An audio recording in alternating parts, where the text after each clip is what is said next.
The Infiniti FX was revolutionary for its time. It was one of the first luxury crossovers, and its unique curvaceous body was unlike anything else on the road. It was very powerful too, with a base V6 making 280 horsepower in the FX35, and the FX45 featured a 315 horsepower 4.5 liter V8.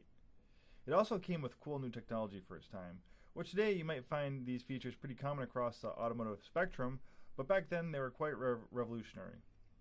A rear backup camera, which made its first appearance on the 2002 Infiniti Q45, was available, as well as intelligent cruise control, which used laser beams to adapt the FX's speed to vehicles in front of it.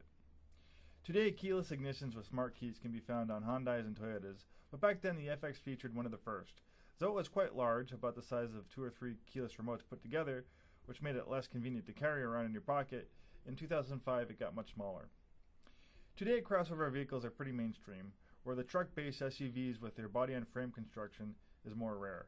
Back then, when the FX first came out, crossovers were just starting to go mainstream. The FX is based on the same FM platform used on the G35 and the Nissan 350Z. Basically, it's a G35 with an SUV body on it. In fact, if you park a G and an FX next to each other, you'll notice that the wheelbase is pretty much identical, and the FX is only a couple of inches taller.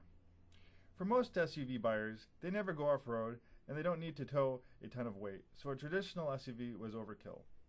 By adopting the lightweight unibody construction of cars, you can make an SUV more fuel efficient and more car-like to drive because it's much lighter than a traditional body-on-frame SUV. The FX was just that. You had the best of both worlds. A high-up commanding view of the road, all-wheel drive traction, and extra cargo space.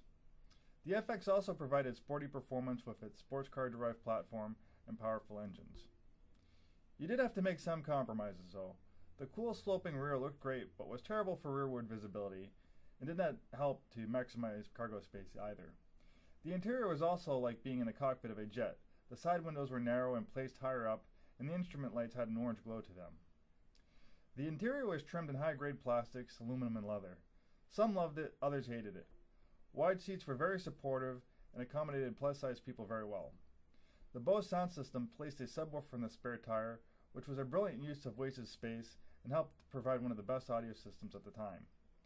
There were no big changes until 2008, where the interior got a refreshing along with different style of alloy wheels. The FX got a complete redesign for the 2009 model year, becoming larger and more powerful.